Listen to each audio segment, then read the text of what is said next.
RSS ने फिर मोदी को घेरा। मोदी की कुर्सी छीनने का किया ऐलान। अब मोदी को देना होगा इस्तीफा।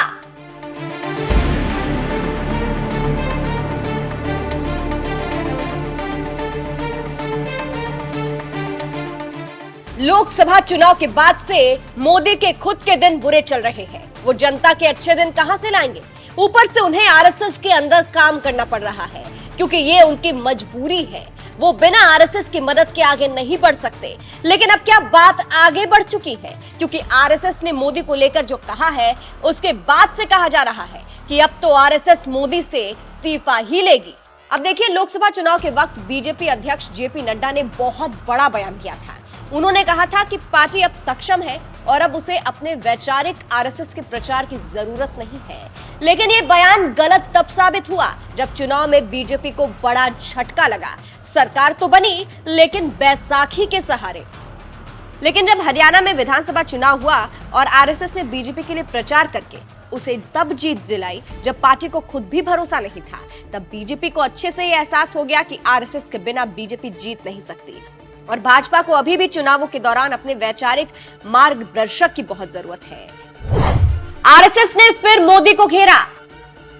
द प्रिंट की एक रिपोर्ट के मुताबिक इसी को लेकर आरएसएस के एक लीडर ने मोदी को घेरा है। आरएसएस के एक लीडर ने नाम ना बताने की शर्त पर द प्रिंट से कहा, उम्मीद है कि ये भाजपा के लिए एक आरामदायक जीत होगी और उन्हें एहसास होगा कि अगर वो संगठन को कमजोर करेंगे तो वो एक व्यक्ति के नाम पर चुनाव नहीं जीत सकते।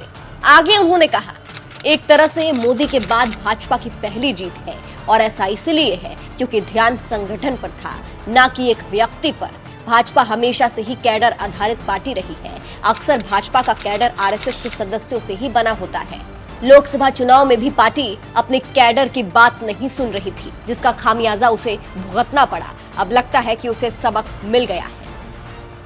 सिर्फ इतना ही नहीं, द प्रिंट की एक रिपोर्ट के मुताबिक आरएसएस के आजीवन सदस्य रतन शारदा ने इस मामले पर कहा, आरएसएस ने चुनाव के लिए हरियाणा में हजारों बैठकें आयोजित की, लेकिन मैं फिर भी कहूंगा कि आरएसएस का समर्थन सिर्फ एक कारक है। मुख्य बात यह है कि लोकसभा चुनाव के विपरीत भाजपा नेता ग्राउंड पर आरएसएस और भाजपा कार्यकर्ताओं की बात सुन रहे थे और ये कारगर रहा।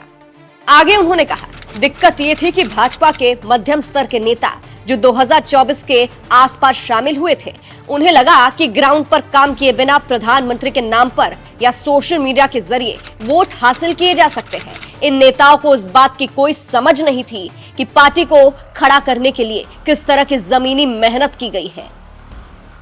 तो इससे आप समझ सकते हैं कि कैसे आरएसएस ने मोदी को घेरा। उन्हें बताया कि वो आरएसएस के बिना सत्ता पर राज नहीं कर सकते और अगर ऐसी कोशिश की गई तो औंधे मुंह ही गिरेंगे। इससे पहले भी आरएसएस प्रमुख मोहन भागवत कई बार मोदी सरकार पर इशारों में सवाल उठा चुके हैं। मणिपुर का मुद्दा उठाकर तो उन्होंने सबको चौंका ही दिया था। इससे आप समझ सकते हैं कि आरएसएस के नजरों में अब मोदी खटक रहे हैं। मोदी से इस्तीफा लेगी आरएसएस। अब आरएसएस ने मोदी पर, बीजेपी पर यह बहुत बड़ा बयान दे दिया है। इस बयान के कई मतलब निकाले जा रहे हैं। राजनीतिक गलियारों में हल्ला मच गया है। कहा जा रहा है कि आरएसएस का ये ऐलान है कि अब वो मोदी से इस्तीफा लेगी, क्योंकि देखिए, आरएसएस खुद इशारा कर रहा है कि बीजेपी उनके बिना कुछ नहीं कर सकती, मोदी उनके बिना कुछ नहीं कर सकते और जीत तो कतई हासिल नहीं कर सकते। ये हरियाणा चुनाव के बाद बीजेपी को भी समझ आ गया है। ऐसे में आरएसएस अब अपनी चलाएगी और वो दिन भी दूर नहीं होगा जब आरएसएस मोदी से इस्तीफा ले ले, क्योंकि 75 साल वाला रूल कुछ सालों में मोदी पर भी लागू होगा। ऐसे में आरएसएस फिर से पावर में आने वाली है और वो मोदी से सत्ता छीन सकती है। हालांकि ऐसी खबरों की हम पुष्टि नहीं करते और हमारा चैनल पुष्टि नहीं करता, लेकिन ये कयास जोरों पर है। क्योंकि देखिए, अगर आरएसएस पावर में आ जाती है तो वो अपनी चलाएगी और मोदी जिस तरह से आरएसएस की आंखों में खटक रही है, तो हो सकता है कि आरएसएस जल्द ही मोदी से इस्तीफा ले ले। फिलहाल आपको बता दें, हरियाणा में इस बार बीजेपी ने जीत कर सबको चौंका दिया।